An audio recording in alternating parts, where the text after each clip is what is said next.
હાડથી જવતી ઠંડીથી છૂટવાયું Gujarat 6 degree સાથે નલિયા સૌથી ઠંડુગાર શહેર હજુ ઠંડીનું જોર વધવાની આગાહી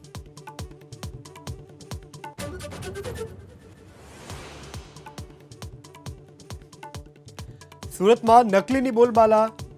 જૂનાગઢના વંથલીમાં એસટી બસના મુસાફરે નકલી ટિકિટ આપનાર કંડક્ટર પોલીસ સકંજામાં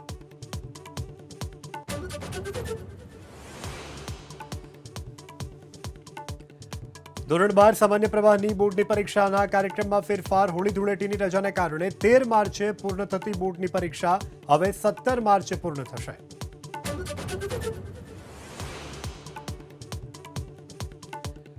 રાજ્યસભાના સભાપતિની સામે વિપક્ષે અવિશ્વાસ પ્રસ્તાવની જનરલ સેક્રેટરીને નોટિસ આપી 60 સાંસદે કર્યા હસ્તાક્ષર વિપક્ષની સાથે ભેદભાવનો લગાવ્યો આરોપ